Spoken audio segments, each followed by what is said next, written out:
Senator Lankford. Thank you. Chad, thanks for being here. Thanks for the work that you do. You're covering a lot of issues today, as you do on a normal day, from coronavirus to border security to all sorts of law enforcement issues to election security to security and infrastructure facilities. You've got a lot on your plate. So I appreciate the work that you do and the professionals that work around you. And you have thousands of folks on the team. So tell them thank you from all of us and for what they do. I want to run through multiple different issues here, but let me start with methamphetamine and through fentanyl and other opioids that are coming through our southern border into the United States. Right. We've talked a lot about the technology. I've met with some companies recently in Oklahoma that are doing a significant amount of research on handheld devices to be able to help detect fentanyl and other illegal substances coming across our southern border. There's a lot of dialogue about what you have already put into place in technology, but it's always interesting to me. Almost everyone I talk to on technology says, we're trying to get as good as a dog's nose. So let me ask you the odd question with this on what's happening in our ports of entry and other locations. How are we doing getting more dogs' noses there as we're trying to be able to work towards getting more technology that's almost as good as a dog's nose in this process? Are we increasing our dog sniffing presence in all these locations? How are we doing adding technology to be able to line up with that as well? So it's all of the above, Senator. We're certainly looking at both the technology, again, the people, canine assets as well. As we mentioned earlier in the hearing, about 2/3 of the illicit drugs that we see, the opioids, the fentanyl, but also marijuana, all of the narcotics are coming through our ports of entry. About 1/3 is between our ports of entry, and that number is rising, so we're concerned about that as well. So we have a number of investments have been made by Congress in FY19 and 20 for that NII technology. We'll continue to invest in our canine workforce. Right. Will that be able to be implemented by the end of this fiscal year, or when do you think that funding will be fully rolled out and implemented? Yeah, so the funding for the NII technology will be over multiple years. Okay. So some of the 19 money will be implemented in this year, and some of the 20 money will continue to be rolled out. That is a couple of year money versus 1 year money.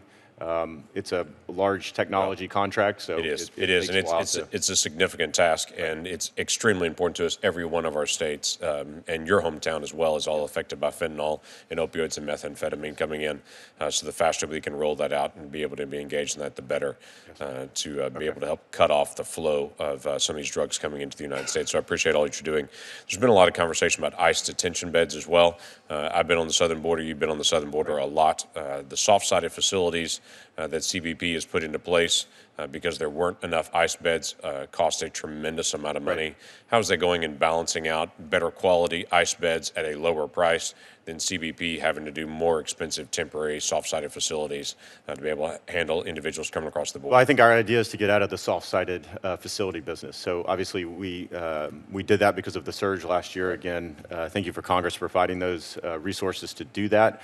What we've seen as the numbers have decreased over the last several months, we're able to take a number of those soft-sided facilities offline and again continue to save money. So we've taken one facility offline. We're taking another 3 offline in the coming months, assuming our numbers continue to hold. And that'll be about a $20 million savings per month as we continue to take those offline. So, and is the goal at some point, if there's a surge again, to be able to surge into ICE facilities or to surge back into soft-sided? What we're trying to do is to move some of these soft-sided facilities into hard-sided facilities. So we do need that capacity, that surge capacity on the southwest border. We would like that to be in a hard-sided facility versus the soft-sided. Over time, those are more cost-effective. Right. And so we'll continue as far as ICE beds, though, we do a number of modeling, most of which we share with the committee, almost all that we share with the committee, and we continue to see an increase in the beds that ICE continues to need over time. And so as the surge occurred last year, and we were releasing over 100,000, 140,000 in some months of individuals into the interior, there's a tail to that, and that comes to ICE doing their law enforcement mission inside the interior of the country. So again, as they focus their attention and resources on criminals and picking up those individuals that have a final order of removal and the like, we have over 3 million aliens on the non-detained docket. 1 million of those have final orders of removal. That's what ICE does. Right. So as they pick those up, they need to have the ability to detain those individuals for a short period of time before we deport them or repatriate them. Right. Let me make a couple of quick comments. Senator Shaheen had mentioned before about the H-2B visas. Yes. I know Congress had given authority to be able to double the number of visas, Right. and that was Congress's statement to say you can go up to twice as much, but you've got to be able to look at the Department of Labor and the numbers that are there. I know you've mentioned already that Congress is the best to be able to set that number. Congress has said, hey, work with the Department of Labor and see what we need at this point, and you have the opportunity to go up to twice as many as you've done in the past. There was a Wall Street Journal story out last Friday saying that there is some conversation about there may be up to 45,000 additional visas that may come online soon. That's not been released by your team yet. I would just say if you're choosing to do that, Congress has already spoken into that to say you have permission to be able to do that, number and even higher than that even. But if you choose to be able to do that as quickly as possible. If that stretches out into June and July before those actual releases come, that's too late for the season. And so trying to be able to get those done faster is better than slowly trying to be able to piece those out. And if I can mention one other thing, if I can beg the indulgence here of the chairwoman on this, and that is this issue about RFRA and the Religious Freedom Restoration Act and the waiver that's being put in place for construction of the wall. I've been very confused by this because DHS has said we're waiving RFRA and we have authority to do that when RFRA actually says you can't waive this unless Congress specifically states that it can be waived. And I know this is going to be a battle of the lawyers to be able to determine. What I'm trying to figure out is why is there a need to even waive RFRA?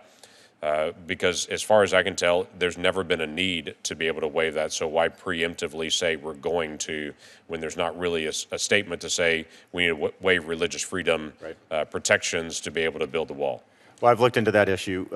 Thank you, Senator. And I will say that the last 12 or 13 waivers I believe that we've signed have not waived RFRA. Right. And so you have my commitment to making sure as we look at any waivers going forward, if that's put before me, I'm going to ask a series of questions on specifically, does this inhibit building the border wall system at any point?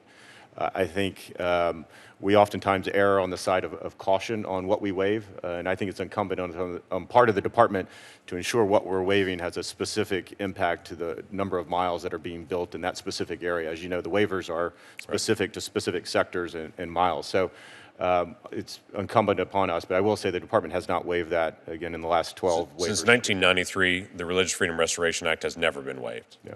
And so I'd like to not have a first in that. Understand. Thank you.